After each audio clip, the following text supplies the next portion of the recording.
What did you do to your hair?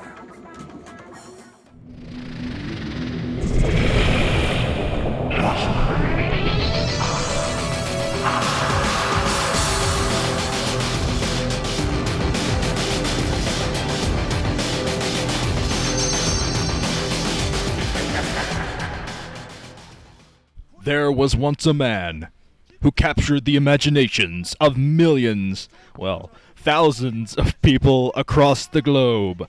This man, now shrouded in darkness because they forgot to install the light bulb above his booth, this man was defeated by Gogo, and then Shine, and then Gogo again, but he's back.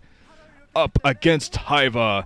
And will this man be able to capture the... Oh, I guess they installed the light again. They finally got the light bulb and they're above his booth. Good job, guys. But this man, will he be able to get back into the round of 16 and capture the imaginations, recapture the imaginations of thousands of millions of people across the globe once again?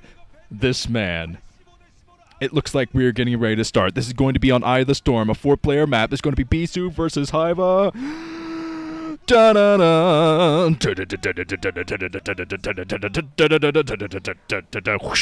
It's the sound of a plane. Here we go.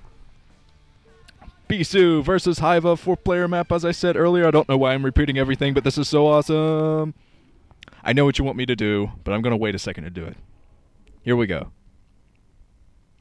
Except, up at the 2 o'clock position in green is Hive-a. That means over at the 10 o'clock position in beige is Bisu. Okay, here we go. Yes, this is Bisu. I've dealt with Bisu a lot in the round of 36, but doesn't always get past that point. He has had a string of disappointing losses. Oh boy, to Gogo. The first time he lost to Gogo was in the round of 16, so I guess that doesn't quite count, but he picked Gogo for that group, so he kind of put a nail in his own coffin.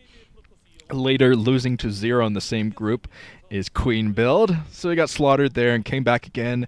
Everyone said Bisu is going to make history, he's going to come back, and then he went up against Shine and lost. But the next OSL, he came back again.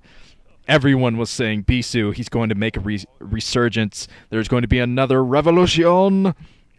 And he lost to Gogo. So, Bisu is finally back, going up against Hive-a, the returning seed. He is going to defend his round of 16 spot against Bisu today.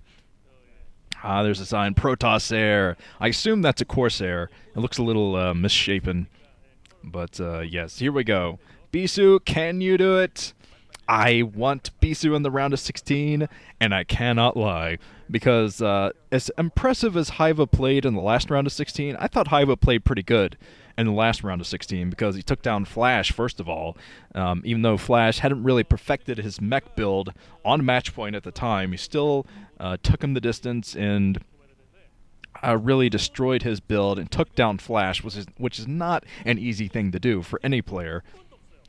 So Hive-a, if he does win here today, if he does win this series, he will definitely deserve it, because Bisu has kind of been rejuvenating his style of play a little bit. I think he's starting to get better again. Bisu was on a major slump. I don't think anyone can argue against that, but Bisu was on a major slump and not playing up to his usual Bisu-esque style of play. But now Bisu is being annoying, so that's a good sign. Throwing down a pylon at the natural expansion, so it looks like Hive-a will have to go out to one of the corners to throw down his second base. Either that or over at the 3 o'clock position. Let's see what his strategy branches off into. Yes, he's going for the corners. There are a couple different safe builds for a Zerg player on this map.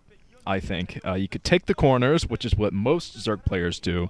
You sunken up, get your 4 free bases, and maybe switch into Mutalisks and Guardians. I've seen that be a popular build. But taking the natural of the 5 o'clock position, best way to go, so you can get your sunken colonies up, and then eventually take that 5 o'clock position. So Hive-a going for a standard build so far. Bisu prepared at the front. He has a couple of cannons just in case Hive-a should try to play risky and run by with those Zerglings. That's not going to happen. Whoa, Hive-a, what are you doing? Losing too many Zerglings at the front. That was a little weird. But Hive-a, I'm not sure what he was going to do there, but he still has a couple of Zerglings left. If he gets the speed upgrade and a couple more Zerglings, he should be able to deny that scout just fine. Since he went for spawning pool first, the major benefit of that is being able to deny the scout, having your Zerglings out. Of course, he just lost most of his Zerglings, but hey, whatever, he still has some. So he's got to get rid of the scout, and I expect him to get that speed upgrade soon. So maybe he can switch into Mutalisk, and Bisu will be in the dark. He won't be able to see that until he has his Corsair scout in. But now Bisu's looking around, just making sure there's not another hatchery coming up. Although this early in the game, that's not going to be an option, I think. So Bisu being trapped in by the Zerglings. Hive-a doing a pretty good job trying to take down that probe. But Bisu selected minerals with that probe, so he was able to glide right through them like a ghostly probe. But now Bisu has a second base up and running, has those probes going into the main. Get back here, probes! Okay, the probe's going back to the natural expansion. Standard opening from Bisu as well. I think we're going to see very, very standard play from Bisu. And it's good to see Bisu playing pretty well again. I don't think Bisu is really rocking it again. He's won some games in the Pro League recently, and obviously he won his OSL games to get to this point. But I still don't think he's as strong of a player as he was a year or two ago, especially a couple years ago, when he was just the Protoss player. You can't really say that anymore. There's a lot of other Protoss players who've kind of taken that away from him, taken the reins as far as that goes. But Bisu has sent out his first Zealot, which is getting nothing done. It was just sitting there letting the Zerglings destroy it. But Bisu trying to pick off one drone. If he picks off one drone, it might be worth it. But I think he'd prefer to go for 3 drones, and Hive is actually playing very smart, just throwing in his Zerglings one by one, pulling the damaged Zerglings back, so he can get the surround on this Zealot and take it down. Only one Zergling goes down, so a pretty nice trade for Hive-a, and I believe he has his Zergling speed up, so he's going to be able to keep those scouting probes away. And what I just noticed about Bisu's face is looking like Bisu used to look before he went into the major nosedive slump. He's looking very, very focused, and Bisu actually has one of the higher APMs of any of the Protoss players, but Hive-a, I think he was trying to play risky and run by into that main. I don't think he's going to be able to do that. Bisu now going to block that small area where the Zerglings could run through. But okay, Spire coming up.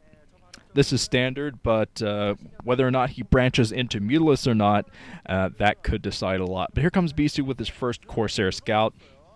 He is getting the +1 for the Corsairs, so expect him to go for a pretty heavy Corsair build. And that's a smart build on this map, because for a Zerg player, you need a lot of maneuverability. So it's usually safe to go for Mutalisk, even against Corsairs here, because the ground army won't be able to do much against the huge sunken line at both of the corners as you take your 4 free bases. But as a Zerg, it's very, very difficult to get any base past the initial 4 as you take the corners. So that's why Hive-a is kind of working slow here, working from his 3 bases, isn't worried about the 4th for a while. He's going to try to get the damage done, take down the Corsairs, and maybe try to take that air superiority with Mutalisk. We'll see soon enough. But Hatchery is coming up now for Hive-a, so it looks like he is going to switch into a Hydralisk build. Not sure what Bisu's doing, just running back and forth with his Dragoon, maybe trying to draw those Zerglings into the cannons. Here comes the first Dark Templar from Bisu. Bisu, of course, known for his Dark Templar and his boyish good looks, and his boyish good Templar. But here come the Templar, killing as many Zerglings before Hive-a notices. Since they do one-shot Zerglings, since Dark Templar do one-shot most units for Zerg, you don't really get the you don't get any red square on the map letting you know, hey, all your guys are dying horribly.